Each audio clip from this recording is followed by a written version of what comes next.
A todos. Voy cuadrando aquí.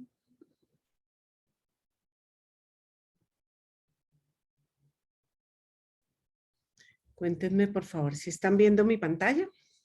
Sí, ya se ve perfecto y ya estamos también grabando la sesión. Listo. Ok, Yo bueno. les mando en el chat más ratico la lista de asistencia como siempre. Muchas gracias. Bueno, un saludo a todos. Qué bueno que están acá. Lili, gracias por la invitación. Realmente va a ser muy difícil para mí hablar tantas cosas que quiero en tan poquito tiempo. Voy a hacer una visión muy general, básicamente para que me vuelvan a invitar después a hablar de algunos de estos temas ya con más profundidad en cada uno de ellos. Bueno, entonces, bueno, sin más, empezamos. Y como decía Liliana, yo quiero contarles la importancia de nutrir a las personas hospitalizadas. Hoy me voy a enfocar en el por qué es importante nutrir a estos pacientes. Entonces, bueno, empezamos con este año, 1974. Muchos de ustedes yo creo que no habían nacido en ese momento.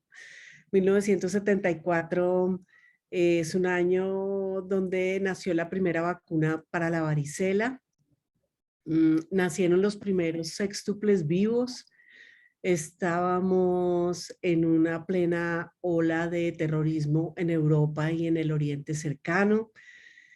Y en los Estados Unidos estaba terminando la guerra de Vietnam, pero realmente era una potencia en todo sentido. Era la única potencia en ese mundo. Europa todavía tenía las consecuencias de las guerras mundiales en recuperación de su economía, pero Estados Unidos era la potencia mundial en ese momento, económica, tecnológica y, por supuesto, tecnología en medicina.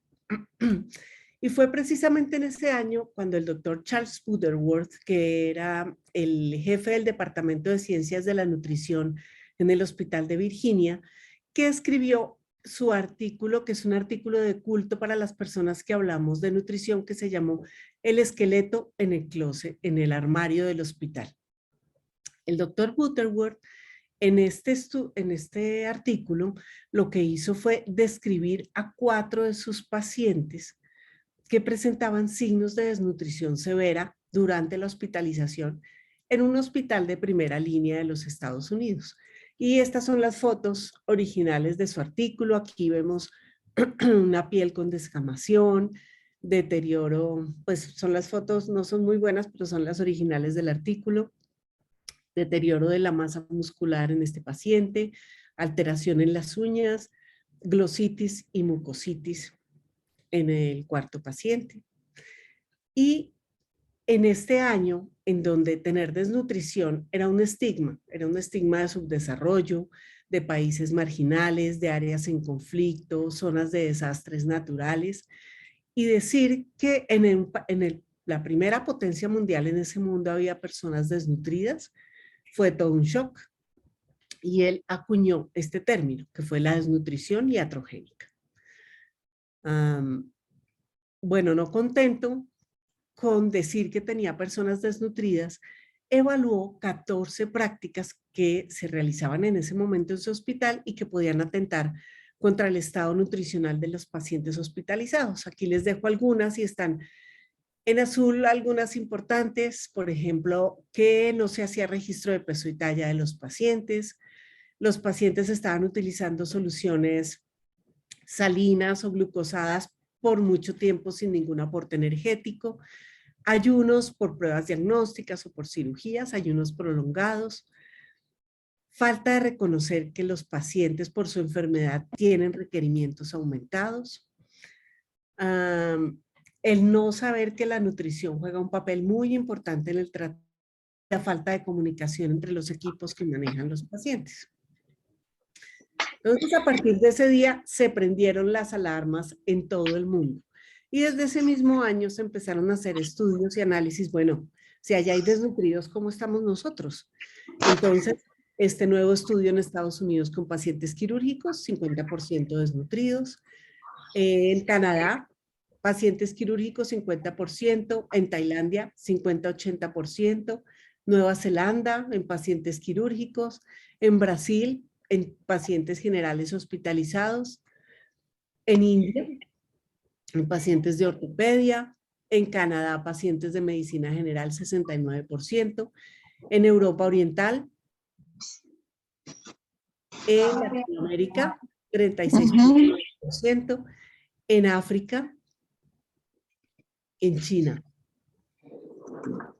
Y de 1974 a hoy 2022, después de tantos avances en la medicina, nuevas enfermedades, nuevos Mira, mi tratamientos. nuevo pantalón sí está bonito. Hola, ¿hay alguien con un micrófono abierto? ¿Lo podría cerrar? Listo, ya Gracias. lo cerramos. Listo. Después de todo esto y después de este último reto que tuvimos con el COVID, el día de hoy todavía tenemos una incidencia de 30 a 50% de pacientes desnutridos o en riesgo de desnutrición en nuestros hospitales. Esto no sería un problema si no influyera en los desenlaces de los pacientes. Y el estar desnutrido definitivamente trae malos desenlaces tanto para los pacientes médicos como para los pacientes quirúrgicos. Altera la función cardiorrespiratoria, la cicatrización, úlceras de presión, incremento en morbilidad y mortalidad, tasa de readmisiones, más tiempo de hospitalización. Se prolonga el tiempo de ventilador en las unidades de cuidado intensivo. Los pacientes quirúrgicos tienen más riesgo de complicarse. Se adquieren más infecciones nosocomiales y eso aumenta el riesgo de mortalidad también y aumenta el riesgo de caídas. Todo esto implica un incremento en los costos de salud. Todos estos estudios se tuvieron que hacer para demostrar que la desnutrición es un factor de riesgo independiente para cada una de estas complicaciones. Lo mejor de todo es que es un factor de riesgo independiente, sí, pero es prevenible y es prevenible de una manera muy sencilla. Quiero contarles aquí que por qué razón pasa todo esto en una persona desnutrida que está enferma. Y es que estar desnutrido en la enfermedad es desnutrición no solamente por dejar de comer. Y voy a aprovechar este diagrama que hicieron en conjunto la Sociedad Europea con la Sociedad Americana de Nutrición para poder clasificar los pacientes desnutridos. Antes, la única clasificación que teníamos de la desnutrición era marasmo y kwashiorkor. Pero dentro de esta clasificación fue hecha para los niños desnutridos en las áreas rurales, sobre todo en África, que no, la mayoría de los pacientes hospitalizados no encajaban en una o en otra. Entonces se decidió hacer esta clasificación en donde una vez se encuentre un paciente en riesgo de desnutrición, se diagnostica la desnutrición y a partir de ahí se evalúa si el paciente tiene o no inflamación, dando como sinónimo de la inflamación la presencia de enfermedad.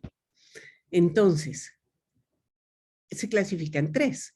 La malnutrición relacionada con enfermedad con inflamación la dividimos en dos. Los que tienen una enfermedad aguda, que son los pacientes que vemos en urgencias o con trauma en la unidad de cuidado intensivo, los quemados, que hacen una inflamación aguda que se presenta rápidamente, es de una magnitud muy alta, pero que demora poco en el tiempo. Y la inflamación relacionada con la enfermedad crónica, que son los pacientes que tienen enfermedades como el EPOC, las enfermedades oncológicas, diabetes, obesidad, insuficiencia cardíaca, insuficiencia hepática, insuficiencia renal, que hacen enfermedades con una inflamación que no es de una magnitud tan grande, pero que permanece en el tiempo y lleva a una malnutrición que se llama caquexia. Para nosotros ese término suena como si fuera ya algo terminal, pero la caquexia lo que implica es desnutrición asociada a una enfermedad crónica. Lo que ya es terminal es la caquexia refractaria, que la vemos generalmente en procesos muy prolongados de enfermedad y ya muy avanzados, como en la enfermedad neoplásica principalmente, y ya una caquexia refractaria no tiene solución, pero esta caquexia sí tiene manejo desde el punto de vista nutricional. En segundo lugar, encontramos las enfermedades que no tienen inflamación, pero que sí son causa de desnutrición. Por ejemplo, los pacientes que tuvieron una ACV, ya después de la ACV ya no tienen ninguna inflamación, solamente tienen las secuelas del accidente cerebrovascular y dentro de estas secuelas pueden tener una disfagia o puede ser que estén con un trastorno de conciencia que les impide comer. Es por su enfermedad que no van a poder nutrirse y pueden llegar a una desnutrición si no hacemos una intervención.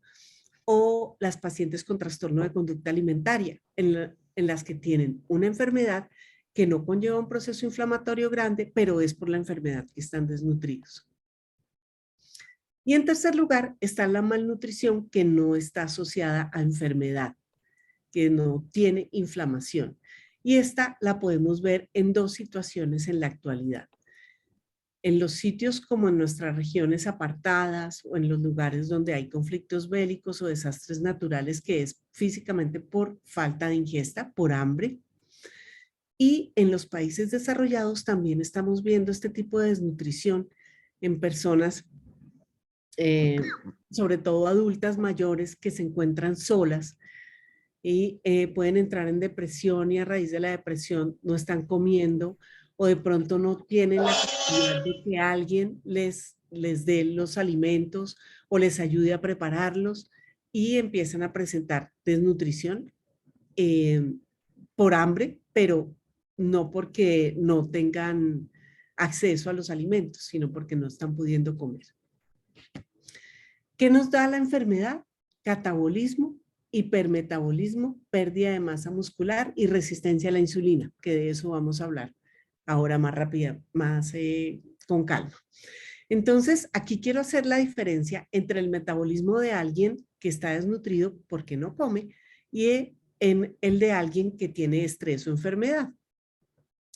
En ambos hay catabolismo. En el ayuno hay catabolismo porque no está entrando nada de alimento para construir tejido, entonces lo que tenemos que hacer es destruir nuestros tejidos para poder obtener elementos para producir energía y poder cumplir todas las funciones del cuerpo. Y en el estrés hay catabolismo porque estamos en un síndrome de respuesta inflamatoria sistémica que rompe moléculas para producir energía. En el ayuno hay hipometabolismo. Como no hay sustrato, no hay nada con qué trabajar, el cuerpo busca gastar lo menos necesario. Entonces, estas personas son bradicárdicas, tienen la tensión baja, se mueven poco, orinan poco, lo mínimo para poder excretar el nitrógeno necesario para que el riñón funcione bien. Yo lo llamo metabolismo de final de quincena, que es cuando uno gasta básicamente lo necesario para poder sobrevivir hasta que le paguen otra vez. En cambio, en el estrés, en la enfermedad, hay hipermetabolismo. El cuerpo se está moviendo con todo para poder vencer ese elemento que está alterando la homeostasis y poder volver a él. Amor, ven, o sea, esta parte no nos escuchan ni nos ven. Ya miramos quién es para parar el Listo, ya.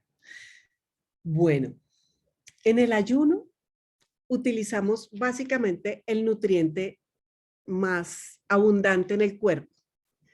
Y este es la grasita. Toda la reserva de grasa subcutánea que tenemos, que puede llegar a ser de 120 a 140.000 calorías, es la que utilizamos para poder sobrevivir y entramos en metabolismo de cetosis.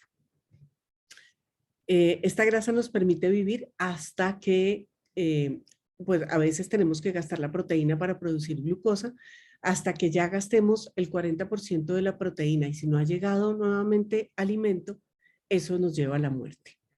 Y en la enfermedad, lo que se consume es el sustrato que el estado inflamatorio nos permite utilizar. Ustedes saben que en la enfermedad aparecen hormonas contrarreguladoras de la insulina y las citoquinas que obligan a que nos gastemos el músculo, tanto para producir energía como para producir nuevas proteínas. Así haya glucosa disponible, así haya grasa disponible, las citoquinas y las hormonas no permiten utilizarlas y el cuerpo lo único que puede hacer es desgastar su masa muscular, Por eso los pacientes, mientras más grave la enfermedad, más se desgastan, así nosotros les pongamos el soporte nutricional. Esto, además, asociado a la resistencia a la insulina y la gluconeogénesis. Creo que ahí queda clara la diferencia entre las dos y por qué en la enfermedad es muy importante atender desde el punto de vista nutricional, precisamente para evitar las complicaciones que se presentan por no recibir nutrientes. Esto se los voy a explicar mejor. A mí me encantan las montañas. Esta es una laguna que queda muy cerca de donde están todos ustedes. Me imagino que han ido. Se los voy a explicar con montañas. La inflamación aguda representa un proceso de inflamación que se presenta rápido en el tiempo y de una magnitud muy alta, pero rápidamente cae. Y dependiendo de cómo sea la recuperación, esta inflamación puede persistir un poco en el tiempo. Ocurre en la sepsis, en el cáncer gastrointestinal, en el trauma, en los quemados. La inflamación crónica, que es la de las enfermedades desgastantes, es de una magnitud menor, pero que persiste más en el tiempo. Ambas conllevan un desgaste del cuerpo y en ambas hay que hacer un adecuado manejo nutricional. Y esto se vuelve un círculo vicioso. Aquí tenemos las enfermedades crónicas y las enfermedades agudas y la anorexia o la falta de aportes. La anorexia lleva a inanición. Las enfermedades agudas en una magnitud grande tienen una respuesta inflamatoria y las crónicas en una magnitud menor. La respuesta inflamatoria lleva a inanición y lleva a catabolismo. Y la inanición lleva solamente a malnutrición.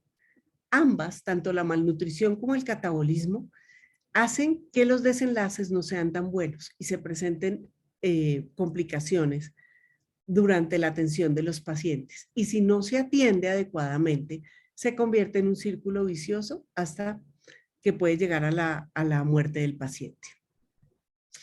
Y la malnutrición, vamos a ver que no solamente tiene que ver con esta inflamación sistémica, sino que la enfermedad ocasiona muchos elementos multifactoriales que hacen que la persona coma menos. Una parte importante de la enfermedad es la hiporexia, se disminuye la ingesta, se presentan síntomas gastrointestinales, así sean enfermedades que no comprometan el tracto gastrointestinal, puede haber náuseas, vómito, dolor abdominal o diarrea. Algunos factores del huésped como las comorbilidades o la edad influyen también en que haya mayor malnutrición y una parte importante que son los efectos del tratamiento. Por un lado, como veíamos antes, podemos hacer ayunos prolongados esperando que el paciente tenga estudios diagnósticos o terapéuticos o algunos tratamientos también pueden llevar o unos medicamentos que producen hiporexia o síntomas gastrointestinales o la quimio y la radioterapia, que son tal vez los elementos que más deterioro causan en el estado nutricional. Y hay una cosa importante, de todos los pacientes desnutridos que podemos tener, que como pudimos ver, pueden ser 1 de cada 3 o 1 de cada 4, estar desnutridos o en riesgo de desnutrición. No tenemos certeza de que todos estos pacientes desnutridos vayan a ser diagnosticados y mucho menos que todos estos diagnosticados vayan a estar tratados. Generalmente, 1/3 o a 1/5 parte de las personas desnutridas son detectadas y tratadas. Y esto hace que se alteren los desenlaces durante el manejo, ya sea hospitalario o ambulatorio. ¿Qué hacer para esto? Hacer un adecuado manejo nutricional. ¿Qué nos dicen los elementos que representan un manejo estructurado desde el punto de vista nutricional? Lo primero que yo tengo que hacer es aprender a detectar los pacientes que se encuentren en riesgo nutricional. ¿Cuál de todos los pacientes que yo estoy valorando está en riesgo nutricional y necesito enviárselo a un profesional experto para que le haga un examen completo y haga el diagnóstico del estado nutricional para poder manejarlo y hacerle seguimiento? Entonces vamos a hablar un poquito de cada una de estas partes. El primero es cómo hago yo la detección del riesgo nutricional. Y la idea es utilizar unas herramientas que nos han dado en la literatura que son validadas y que permiten que nosotros que no sabemos nada de nutrición podamos hacer diagnóstico del riesgo nutricional de nuestros pacientes. Son herramientas que se pueden utilizar en la consulta normalmente, son preguntas que se pueden hacer rápido, son baratas, no necesitan mucho entrenamiento, no necesitan exámenes y con ellas puedo detectar si mi paciente está desnutrido o no. Y son las herramientas de screening nutricional o de tamizaje o tamización nutricional en español. ¿Cuáles son estas? La más fácil para mí es esta, tiene una muy buena sensibilidad y especificidad, se llama la herramienta de Ferguson o MST y en ella solamente hacemos 2 preguntas. La primera es, ¿ha perdido usted peso de manera involuntaria recientemente? Si la respuesta es sí y la persona sabe cuántos kilos ha perdido, le damos un puntaje. Y la siguiente pregunta es, ¿ha comido usted menos de lo normal últimamente? Y si la respuesta es sí, nos da otro puntaje. Más de 2 puntos implica riesgo de desnutrición y hay que pedirle a la nutricionista que lo valore y lo diagnostique a nuestro paciente. Si le da menos de 2 puntos, o sea, 1 punto o 0 puntos, y está enfermo, es importante en 5 a 8 días volverlo a valorar, porque hay 2 situaciones que aumentan el riesgo de desnutrición durante una hospitalización. La edad, mientras más viejo el paciente, mayor el riesgo de desnutrición. Y la segunda es la estancia hospitalaria. Mientras más tiempo hospitalizado, mayor riesgo de desnutrición. Hay gente que dice que la mejor manera de adelgazar es hospitalizarse un buen tiempo y así se adelgaza facilito. Como les digo, esta es la herramienta que a mí me parece más fácil y es muy buena para detectar. Y fíjense que son 2 preguntas que se pueden hacer durante el interrogatorio de un paciente fácilmente. Es solamente hacerlo como disciplina con todos los pacientes y se detecta el riesgo nutricional. Esta otra se llama la herramienta MOST, la anterior es de Nueva Zelanda y Australia, esta es de Reino Unido, ya tiene una nueva pregunta, nuevamente nos preguntan por la pérdida del peso, si por la enfermedad ha dejado de comer y la otra pregunta que utiliza es el índice de masa corporal. También más de 2 puntos nos da riesgo nutricional y tiene una buena sensibilidad y especificidad. El NRS 2002 es una herramienta que se usa en Europa, es un poquito más complicada. Tiene estas 4 preguntas y si la respuesta es sí, al menos alguna, se debe pasar a la siguiente fase que incluye, que es la que nos da el puntaje y que incluye 3 valoraciones. Valoración del estado nutricional, de la severidad de la enfermedad y un punto más si la persona es mayor de 70 años. Un día podríamos hacer un taller para el uso de herramientas de detección de riesgo nutricional. Ay, muchas gracias. Excelente. Esta otra es especial para la población geriátrica y es muy buena porque además de usar los elementos que habíamos hablado, la pérdida de peso, el que haya comido menos, incluye elementos importantes para las personas de mayor edad, como fíjense acá, dificultades para la masticación o la deglución, que no se mueva bien, que tenga problemas neuropsicológicos y tiene una muy buena sensibilidad para las personas de edad adultas mayores. Muchas veces las otras herramientas no diagnostican un paciente desnutrido y esta sí. Bueno, entonces todos decimos, bueno, ante tantas herramientas, todas tan buenas, ¿cuál utilizamos para hacer diagnóstico nutricional? Y eso pasa como con todo en la vida. Por ejemplo, a mí me encanta el fútbol. Cuando yo tengo varios delanteros, ¿cuál será el mejor delantero que yo quisiera incluir en mi equipo? Si todos son tan buenos, ¿cuál puedo utilizar? La idea es escoger el mejor, el que nosotros consideremos mejor, más fácil para utilizarlo y empezar a utilizarlo.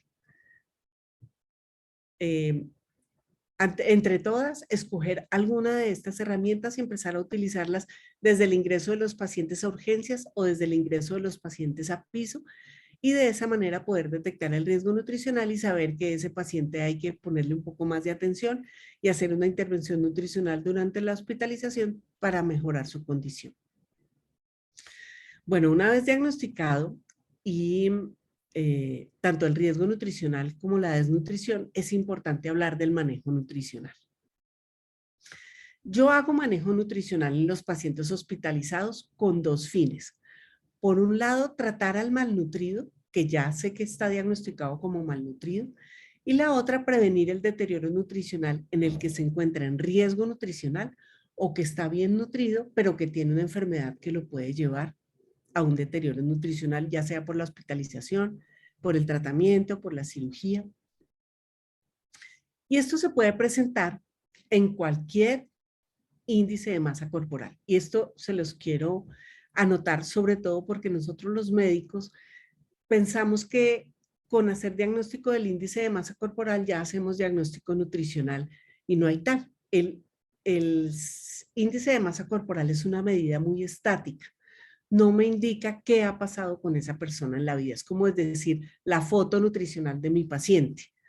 Porque yo puedo tener un paciente con una obesidad grado 3 o grado 2 que estén desnutridos porque han tenido una pérdida de peso importante.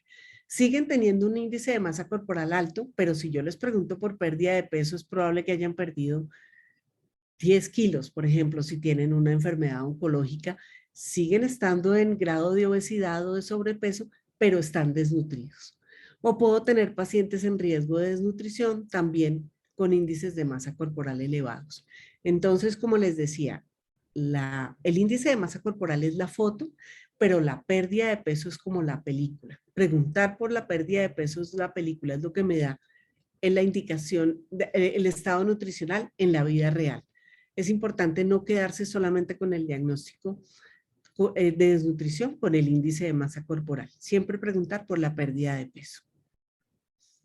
Y la desnutrición es importante, o la malnutrición asociada a enfermedad, como les decía, en los desenlaces de los pacientes, porque puede ser síntoma de la enfermedad. Muchas veces hacemos el diagnóstico de que alguien, o empezamos a buscar un diagnóstico de una persona enferma, básicamente porque ha perdido peso.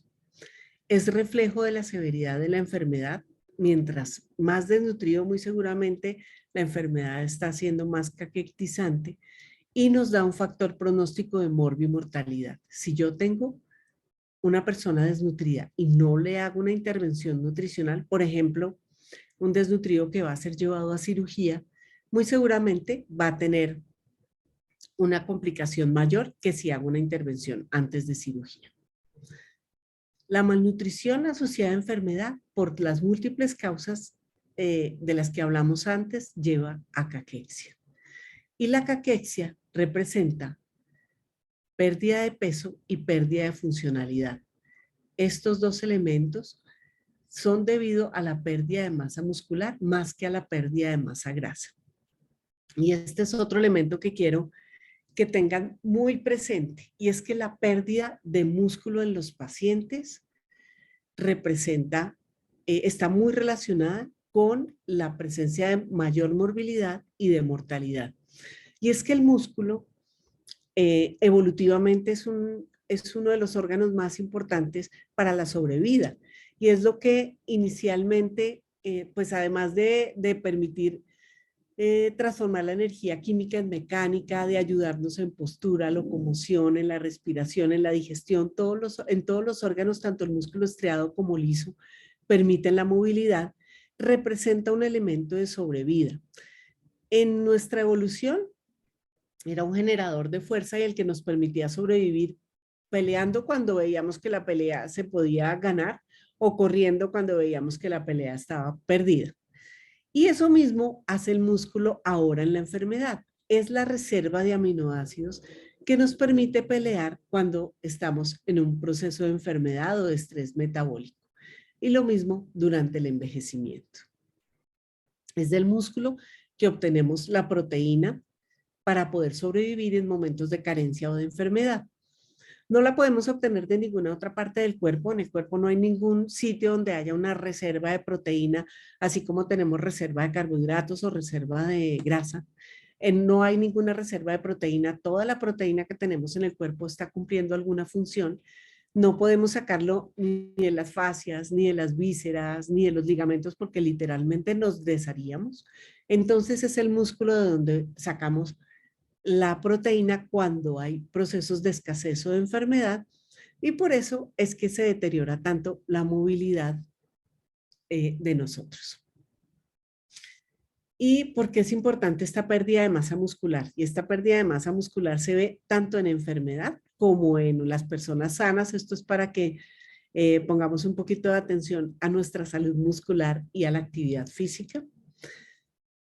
La masa muscular y la fuerza máxima la tenemos entre los 25 y los 39 años. A partir de los 40 años, de la década de los 40, en estas primeras 3 décadas, de los 40 a los 69 años, perdemos 8% de masa muscular por década. Eso implica un 24% de pérdida total en estas 3.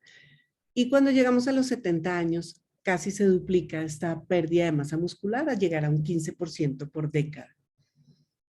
Esto implica deterioro de la motilidad y de la funcionalidad.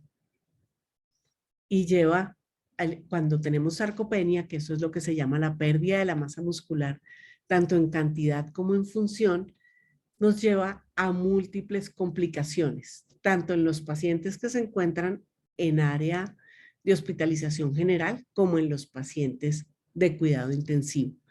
La sarcopenia en cuidado intensivo representa una pérdida muy grande porque incrementa la estancia hospitalaria, los tiempos de ventilación mecánica. En los pacientes en EPOC, por ejemplo, ya hablando de las enfermedades crónicas, el músculo es muy importante y quiero ponerles el ejemplo del EPOC porque es tal vez la enfermedad que más desgaste muscular produce junto con la falla renal.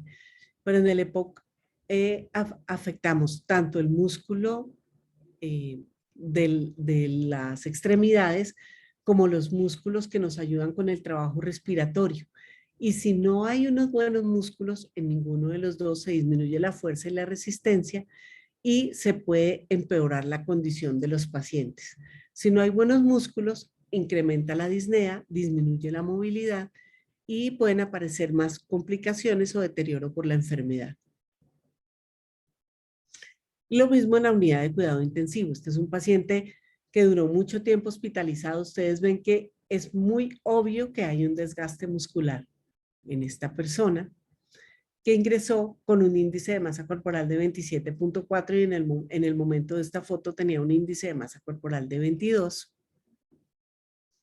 O en esta persona en las que no es tan obvio que hay un desgaste muscular, pero después de 21 días de estancia en la unidad de cuidado intensivo, con una pérdida de más de 10 kilos de peso, probablemente la pérdida de masa muscular es muy grande, que no la podemos ver fácilmente a simple vista, pero que seguramente si le hacemos pruebas de funcionalidad, vemos que el paciente se encuentra con un deterioro importante de su masa muscular y de su funcionalidad.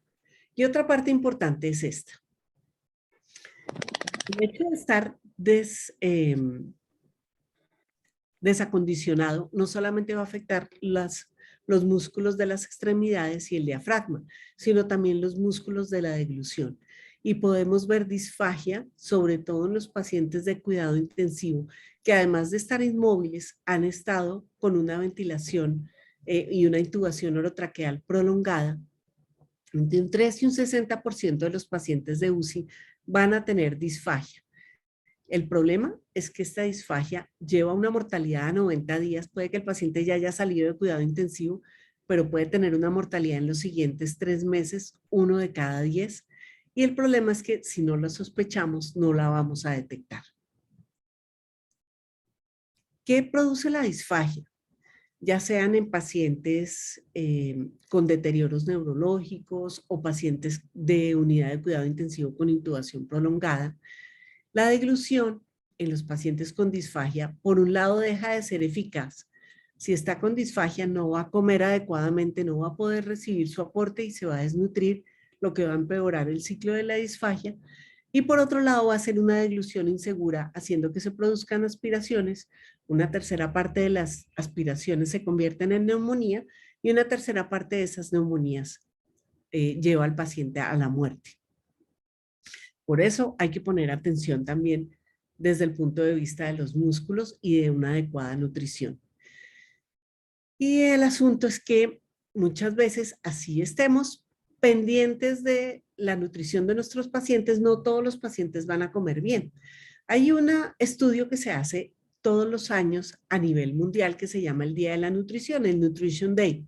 Y en Colombia se hizo un análisis, nosotros hemos participado desde el 2009 en el Nutrition Day, y este es uno que se hizo hasta el 2015 con pacientes desde el 2015, 3,400 pacientes,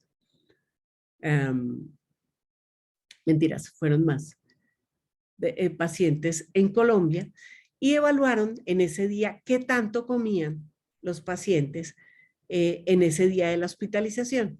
Y fíjense que menos de la mitad de los pacientes se comieron todo lo que les ofrecieron.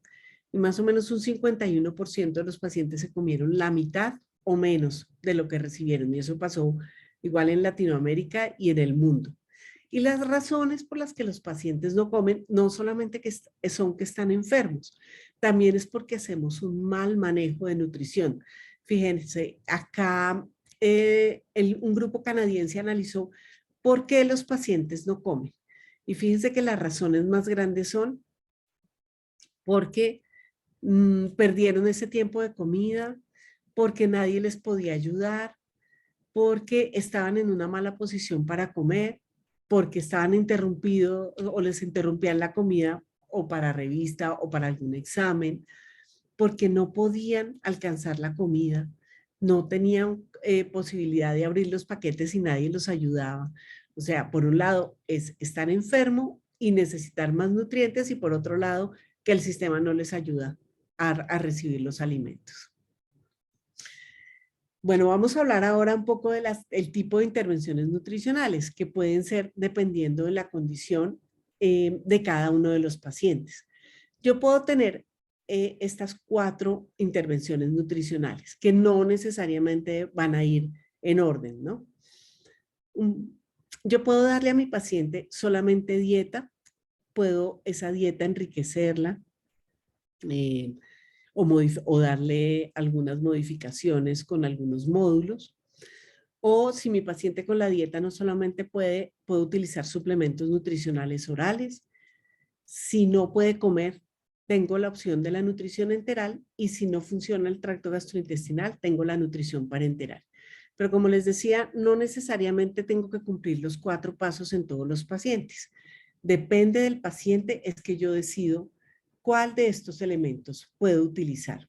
Y para esto es muy importante contar con un profesional en nutrición que es el que me puede indicar si mi paciente puede recibir solamente dieta o si le está haciendo falta y necesita un suplemento o necesita el manejo por un grupo de soporte nutricional con nutrición enteral o parenteral. Empezando por la suplementación, muchas veces no nos damos cuenta de que algunos pacientes van a necesitar la suplementación, y hay 4 razones por las que una persona puede necesitar suplementos nutricionales. La primera es que los requerimientos están aumentados. Por la enfermedad se aumentan los requerimientos y la persona está comiendo poco. Entonces, con un suplemento yo en una cantidad pequeña le puedo dar muchas más calorías que de pronto en un alimento que no se está comiendo adecuadamente, y puedo mejorar sus requerimientos. O porque tiene consumos bajos por hiporexia, por los tratamientos, por síntomas gastrointestinales, porque definitivamente está desnutrido y tengo que aumentar los aportes, o por ciertas patologías en donde la evidencia clínica me dice que utilizar suplementos nutricionales mejora las condiciones de los pacientes. Por ejemplo, los pacientes con fracturas de cadera, los pacientes con HIV, pacientes que van a cirugía y están desnutridos. Y aquí tengo un algoritmo de cómo hacer para utilizar qué tipo de soporte nutricional. Es importante saber que no solamente cuento con suplementos orales, que no solamente cuento con nutrición parenteral, también está la opción de la nutrición enteral para dar un buen aporte nutricional. Y la idea es utilizar el tracto gastrointestinal. Si el tracto gastrointestinal funciona, utilizarlo, sea por vía oral o sea por sonda. Más que por una razón nutricional, es por una razón de inflamación. El mantener la mucosa intestinal funcionando evita que se produzca más inflamación o que se produzcan infecciones durante la estancia hospitalaria. Si no tolera a mi paciente la nutrición enteral o la vía oral, yo puedo utilizar medidas para mejorar esta tolerancia. Pero si a pesar de utilizar estas medidas no mejora, yo puedo hacer un manejo mixto, utilizar una nutrición enteral con una nutrición parenteral suplementaria para complementar lo que no está pudiendo cubrir por el tracto gastrointestinal. Si por el contrario mi paciente no puede utilizar el tracto gastrointestinal, utilizo la nutrición parenteral total. Ya sea, esto es para los pacientes de unidad de cuidado intensivo. Si es un paciente previamente desnutrido y no puede recibir nutrición enteral, inmediatamente debo iniciar la nutrición parenteral. Pero si no está desnutrido, puedo esperar 3 a 7 días a ver si tolera la nutrición enteral. Si no, utilizo la nutrición parenteral. Los alimentos con propósitos médicos especiales, que son los suplementos nutricionales que se pueden utilizar, son alimentos diseñados especialmente para que yo sepa qué tantos nutrientes le estoy dando a mi paciente. Esa es la diferencia entre utilizar la nutrición o los licuados o las gastroclisis y los suplementos nutricionales. Con los suplementos yo puedo saber exactamente cuántas calorías le estoy dando, de esas calorías, cuántas son en proteína, cuántas en carbohidratos, cuántas en lípidos. Doy un aporte exacto de micronutrientes al paciente. Y si es una persona que, por ejemplo, estuvo mucho tiempo en cuidado intensivo y está con un deterioro nutricional muy grande que tengo que recuperar, es la mejor manera de saber exactamente cuántas calorías y cuántas proteínas le estoy dando. Si yo utilizo la gastroclisis, yo puedo más o menos calcular lo que le estoy dando, pero nunca puedo dar una cifra exacta. Con los suplementos yo los puedo dar por vía oral o por sonda, tanto en el ámbito hospitalario como ambulatorio, dando el aporte completo o parcial, ayudando a dar el 100% del aporte o complementando una dieta que no sea suficiente. Y se puede utilizar con gran eficacia y generalmente no producen ningún daño en el paciente. Son elementos que están incluidos en el no-POS. Estos suplementos los puede cubrir el plan de salud con el no-POS y pueden ayudar mucho a la recuperación de los pacientes y a la economía de las instituciones. Ya les voy a mostrar cómo. Porque es muy importante no solamente decidir que yo le voy a dar nutrición a mi paciente, sino hacer un seguimiento y un monitoreo de este aporte nutricional. Sobre todo, tanto el exceso como el déficit de aportes. Así como es malo dar poco, es malo dar en exceso. Y por esto es importante tener un control estricto de saber de lo que yo le estoy dando a mi paciente, qué tanto en realidad está recibiendo. Porque muchas veces los pacientes tienen náuseas, vómitos, se distienden, hacen diarrea y se les suspende los aportes nutricionales y por esta razón no reciben exactamente lo que yo necesito.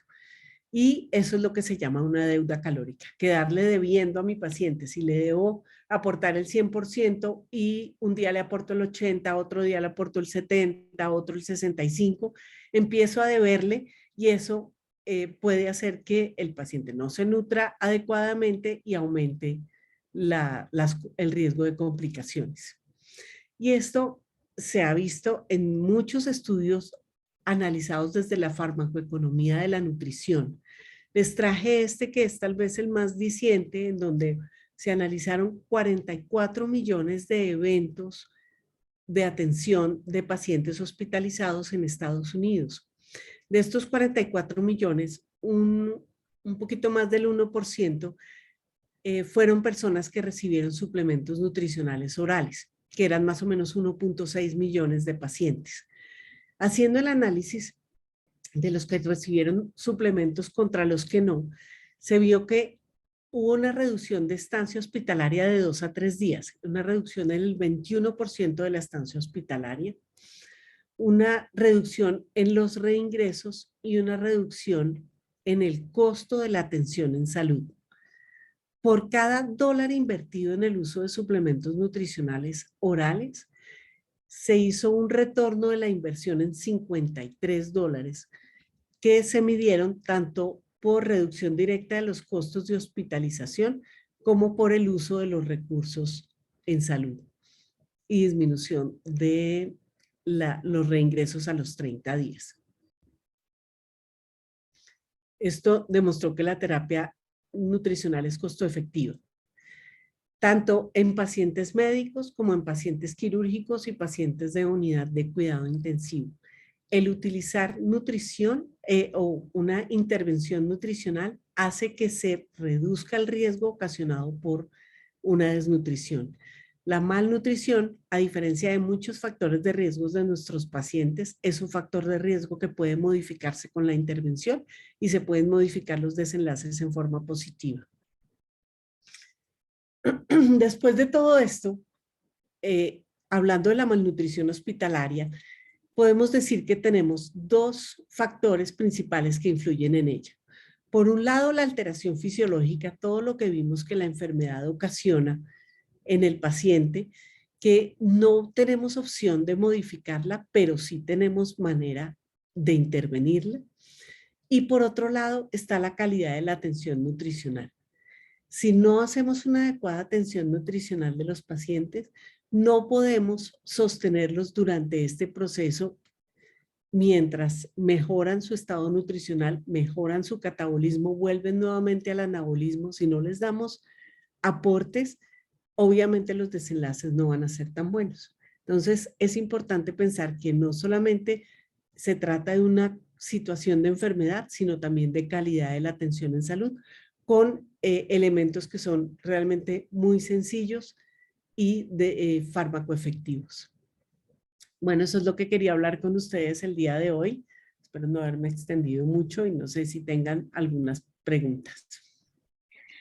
Bueno, no, doctora Ángela, primero felicitarte por la excelente actividad. Yo creo que lo primero que nos muestra es una gran sensibilización frente a la malnutrición del paciente hospitalario, la importancia de verdad que hagamos tamizaje desde todos los niveles, incluso con escalas que son de 2 sencillas preguntas que hay que empezar a integrar, hay que empezar a formar pues estos programas a nivel institucional.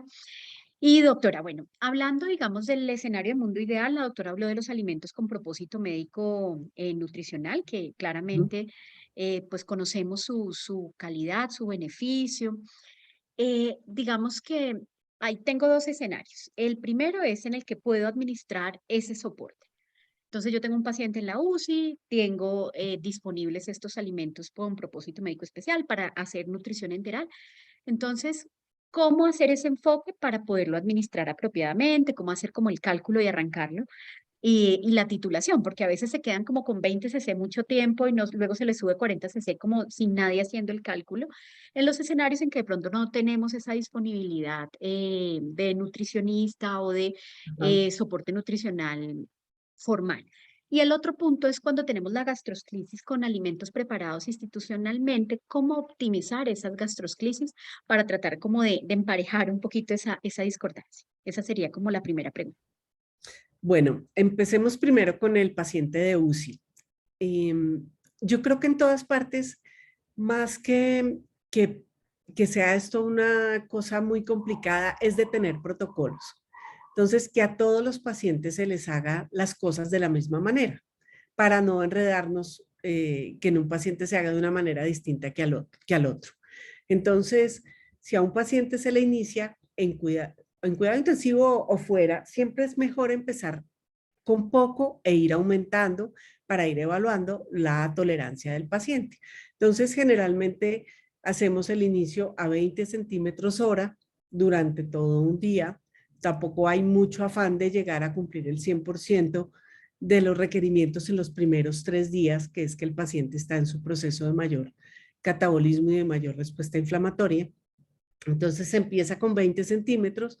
Si tolera, al día siguiente aumentarle a 40, Si tolera, al día siguiente a 60 y así hasta llegar a la cantidad con la que calculamos que cubre las calorías que le queremos administrar. Por ejemplo, las cubre a 65, entonces primer día se da a 20, el segundo a 40, el tercero a 60 y el cuarto día ya a 65.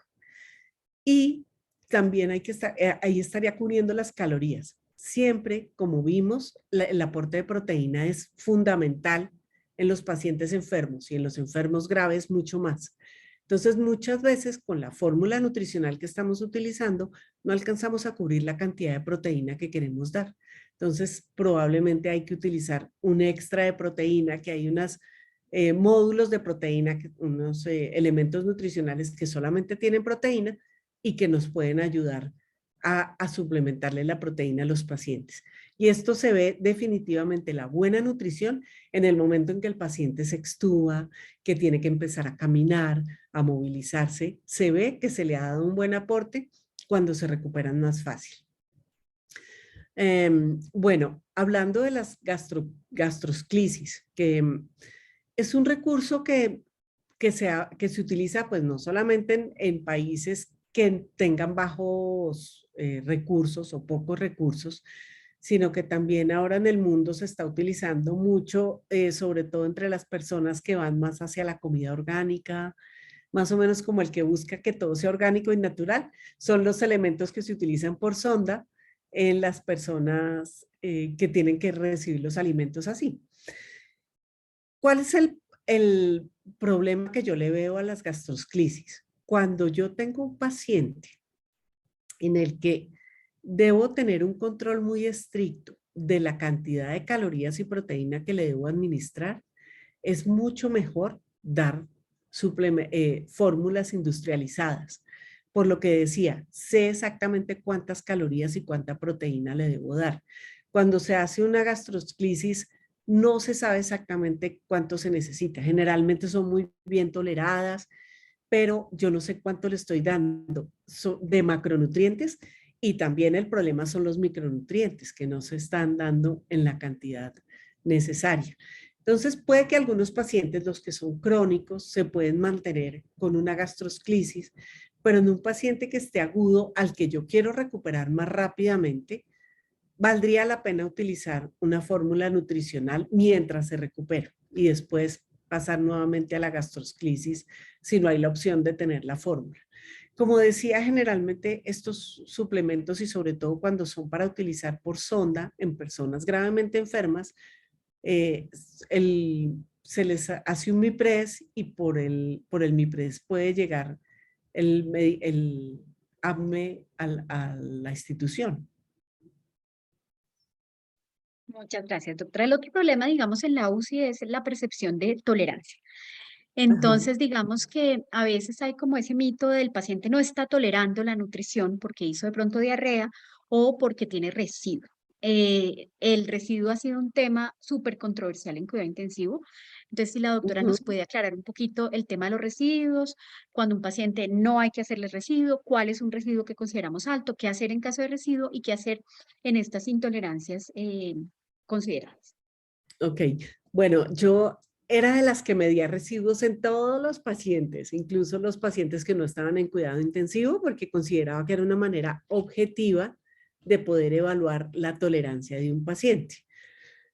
Pero pues leyendo las guías internacionales, que ya no le ponen tanta atención al residuo, sobre todo las guías americanas, los europeos sí le ponen un poquito más de atención a los residuos, pero pues viendo las guías y además evaluando dos cosas, ¿no? Por un lado, que es más trabajo para enfermería.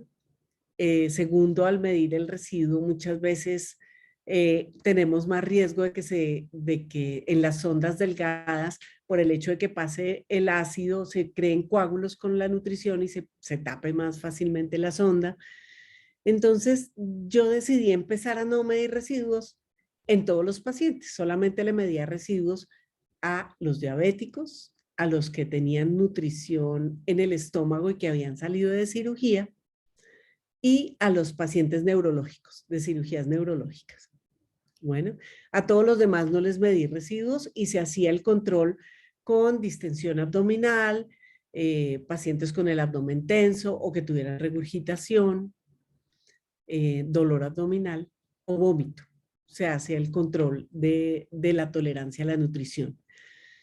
Y realmente nos ha ido muy bien así. Con los residuos a veces se suspendía la nutrición más de la cuenta, porque entonces de pronto se veía un residuo de 200 que era muy alto y le paraban la nutrición. Lo que dicen las guías es un residuo de más de 500, suspenda. Eso dicen las guías, pero muchas veces con residuos de menos se suspendía la nutrición y se daba menos aporte a los pacientes. En general, ¿qué Ahora, sucede? ahí, qué pena interrumpirla, una cosa Sí, que creo que vale la pena aclarar en particular porque hay personal de enfermería muy juicioso acá. sí. Cuando uno mide el residuo, debe devolver esa comida.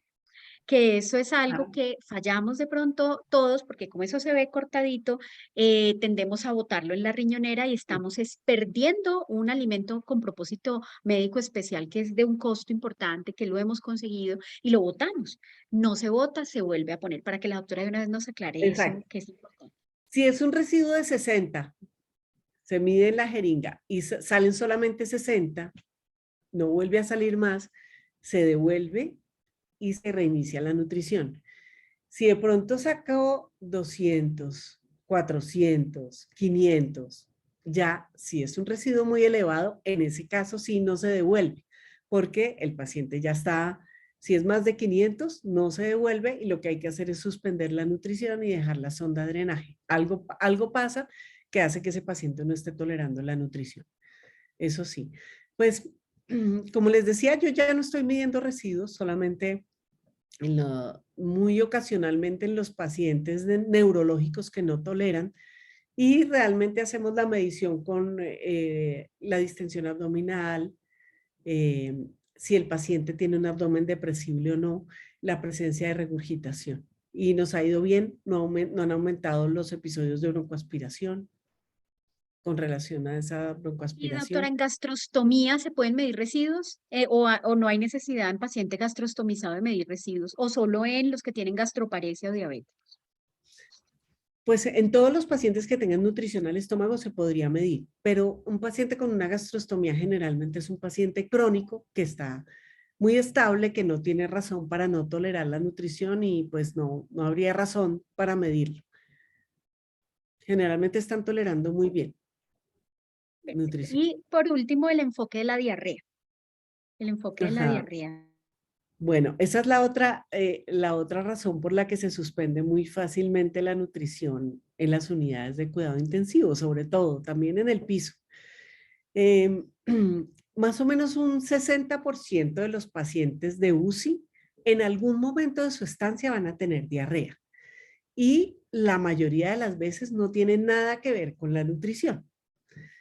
Un paciente de cuidado intensivo puede hacer diarrea por los medicamentos, por su condición hemodinámica, por el hecho de estar recibiendo antibióticos de amplio espectro, que esa tal vez es la mayor causa de diarrea, porque está recibiendo algunos medicamentos por la sonda, que a veces son medicamentos como jarabes que son hiperosmolares y pueden ocasionar diarrea, o algún otro medicamento, le dan la metformina, por ejemplo, por la sonda que le puede ocasionar diarrea, el losartán. Eh, y pues ya como la última opción es pensar que es por la nutrición. Definitivamente es la nutrición la que hace que aparezca la diarrea. O sea, si no tuviera nutrición, no habría tanta diarrea, pero no es la causa. No sé si me explico bien. Entonces, muchas veces lo que pasa es diarrea, se suspende la nutrición. Y la idea es buscar que eso no pase, porque por un lado no es la causa y por otro lado ayuda a mantener un poco más funcionando el tracto gastrointestinal y a que esa diarrea de cierto modo sea autolimitada. Entonces, ¿qué hacemos nosotros? Primero, diagnosticar realmente que sea diarrea, porque muchas veces es un solo episodio de una deposición líquida y ya. Entonces, no suspenderlo por un solo episodio. Si la persona hace 3 episodios de diarrea durante 2 días consecutivos, o que sea de más de 200 mililitros, eso ya es diarrea, se cataloga como diarrea y ahí vemos qué es lo que tenemos que hacer. Entonces, por un lado, si tiene algún medicamento que sea el que probablemente le esté causando la diarrea, suspenderlo. Los proquinéticos o laxantes o jarabes, buscar y suspenderlos. Si tiene un antibiótico de amplio espectro, hay que buscar activamente que no haya un sobrecrecimiento, por ejemplo, de Clostridium difficile. Entonces, buscar que no vaya a ser una diarrea por Clostridium, que pues en nuestro medio no la buscamos tanto, pero las guías dicen un paciente que está hospitalizado y empieza con diarrea, busque Clostridium porque eso es Clostridium hasta que no se demuestre lo contrario. Entonces hay que buscarlo.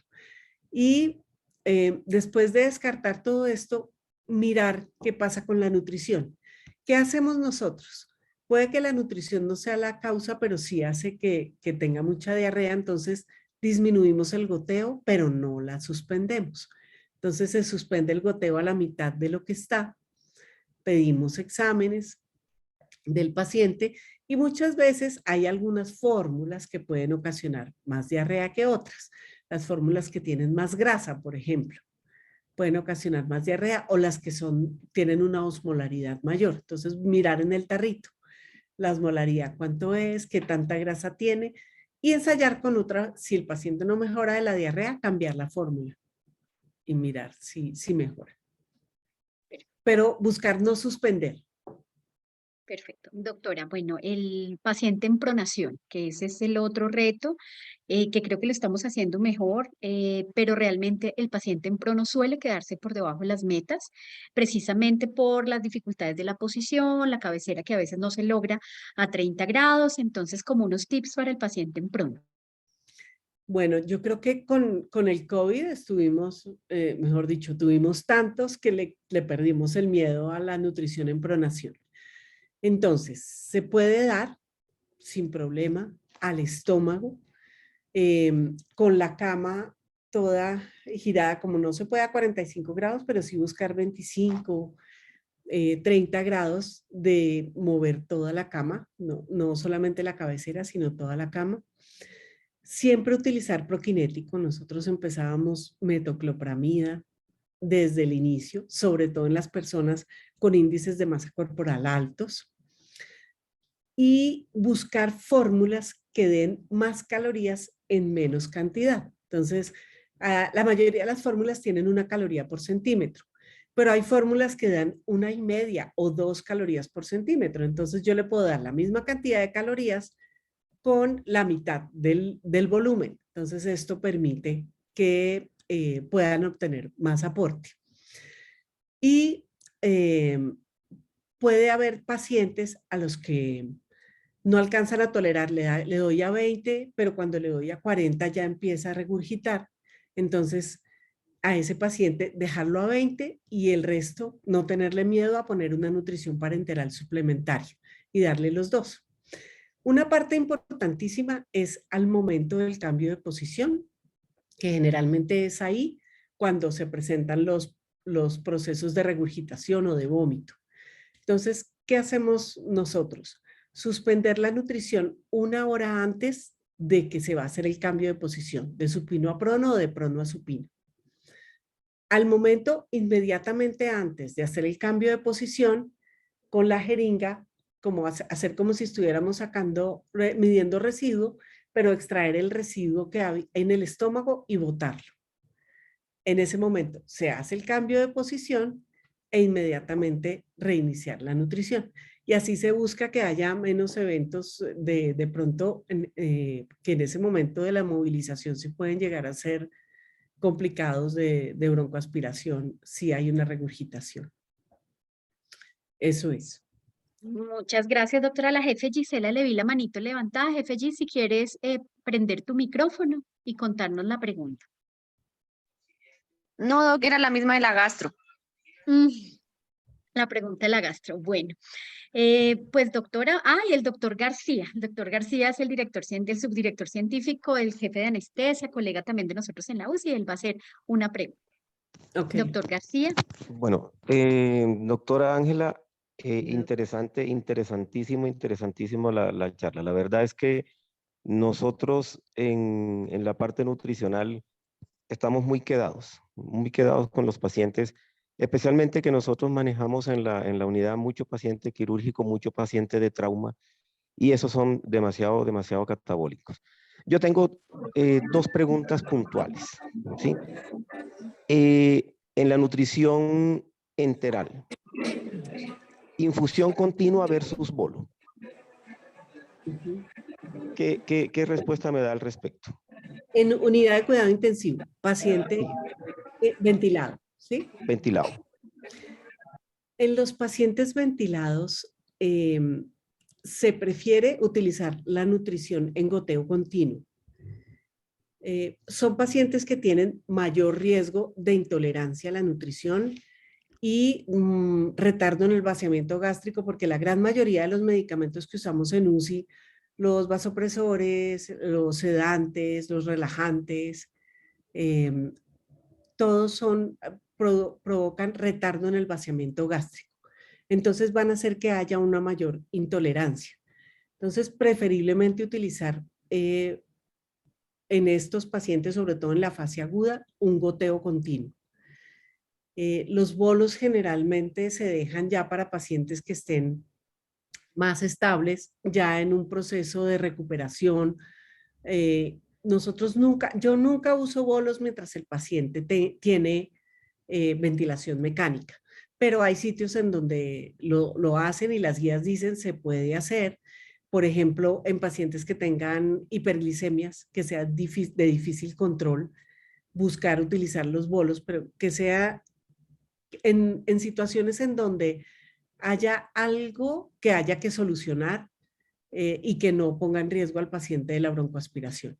Pero siempre son todos pacientes muy inestables que pueden hacer intolerancia a la nutrición, preferiblemente utilizar los bolos.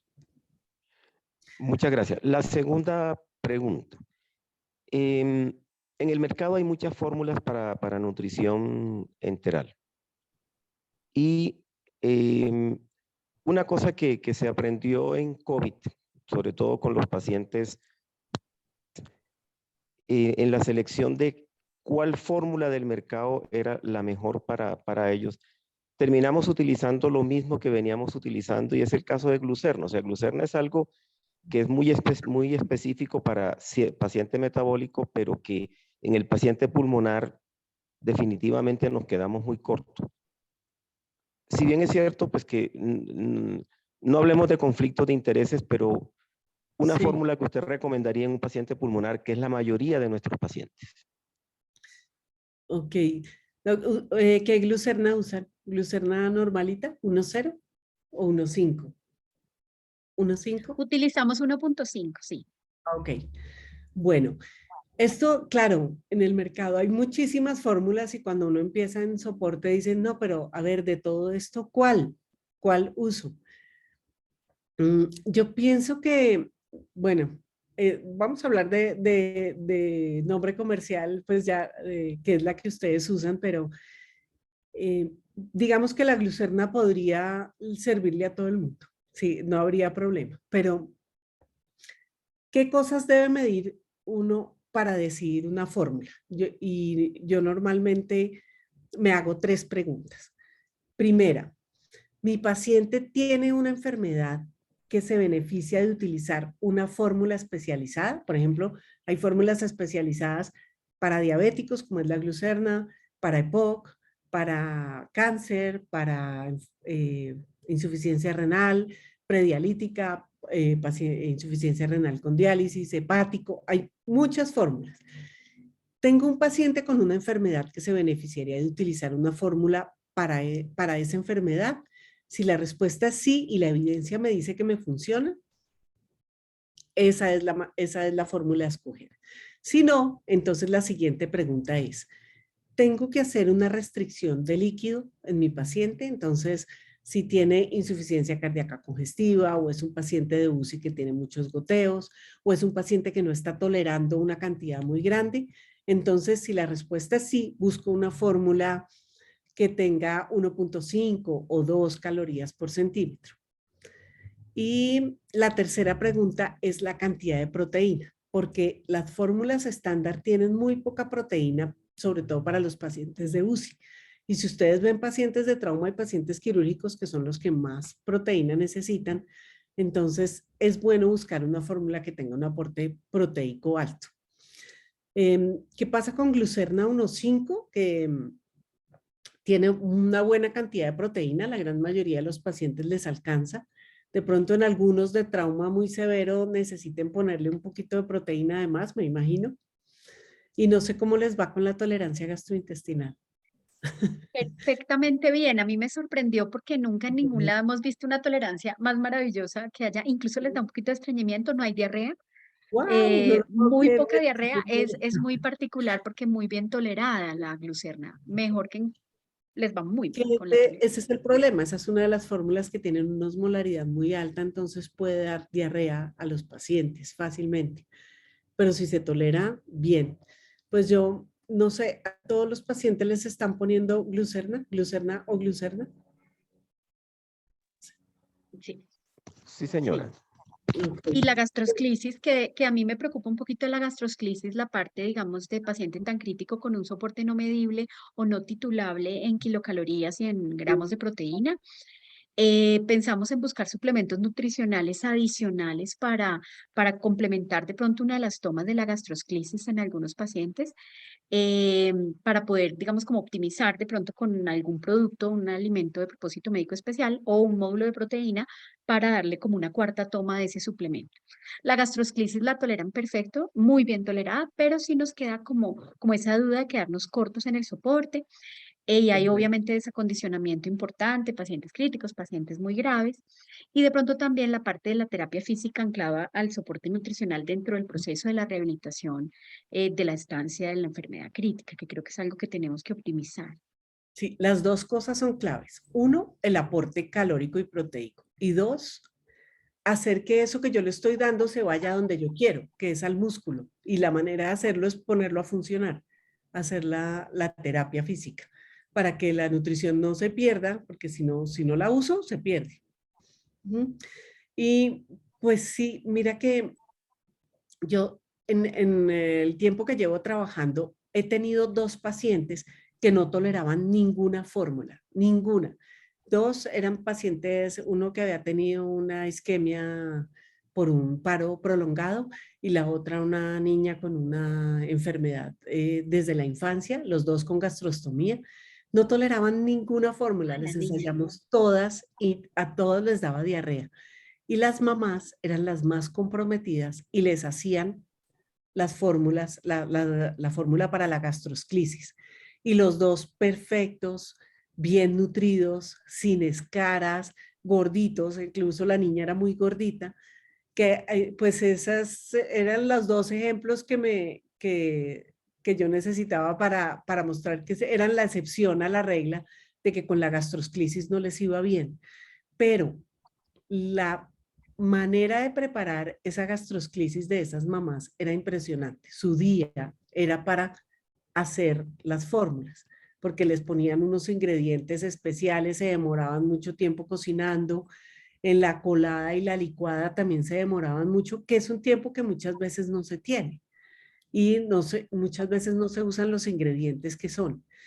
A mi modo de ver, en un paciente crónico se pueden usar con más tranquilidad, pero en un paciente agudo al que yo quiero recuperar rápidamente, pienso que a veces es mejor darse la pela y utilizar los suplementos que yo sé que le estoy dando la cantidad exacta y el paciente se va a recuperar más rápidamente.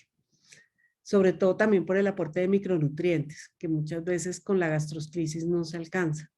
Vitaminas, elementos traza. Bueno, hay una pregunta muy buena de la jefe Gis en el chat, que es que en las fórmulas comerciales, cuando se registra digamos, en la sábana de UCI y hacer el cálculo total de líquidos, se le está quitando el 20% suponiendo que ese porcentaje equivale a los solutos para hacer una cuantificación muy estricta. Aquí se es muy juicioso con el uso racional de líquidos. Realmente una felicitación a todo el equipo de USC. Yo creo que es el sitio donde el uso racional de fluidos sí se ve, están muy juiciosos con las metas y eso hay que resaltarlo, las metas de Súper líquidos, no hay, importante. a pesar de los balances positivos que en toda unidad hay, realmente sí se nota que hay un trabajo en equipo. Entonces te hace esto del 20%. ¿Estás de acuerdo? ¿Es correcto? Sí, no, es perfecto, jefe Gisela. Eso es, en una fórmula de 1 caloría por centímetro, un 80% es agua y un 20% soluto. Exactamente. Si es una fórmula de 1.5 calorías por centímetro, es el 75%. Sí, pero quitar el 80, o sea, sin ser tan estrictos, quitar el 80 es perfecto. Es más fácil hacer el cálculo. Así es. Bueno, y doctora, te vamos a invitar a otras actividades, de pronto hablar un poquito del paciente ERAS, porque cada vez tenemos pacientes más complejos postquirúrgico o pacientes con comorbilidades que entran a la UCI para cirugía o mucha cirugía también de cadera, columna. Entonces creo que ese paciente, a pesar de que no haya pues el ERAS formal, creo que valdría la pena conocer algunos de estos aspectos de cómo estos pacientes Claro que les va sí. muy bien en el postquirúrgico. Y Lili, muchas de estas cosas es querer hacerlas, porque no se necesita tampoco tener un protocolo formado ni nada, sino hacer algo de la institución, seguirlo, así como hacen juiciosamente lo del control de líquidos, es seguir el protocolo y sirve, claro, perfectamente.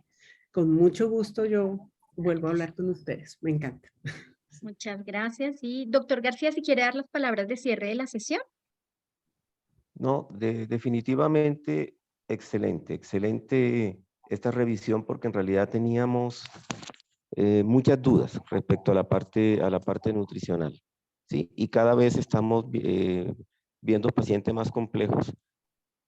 A propósito de ERAS, pues en anestesia venimos manejando recuperación posanestésica de una manera en que manejamos peri, trans y posoperatorio.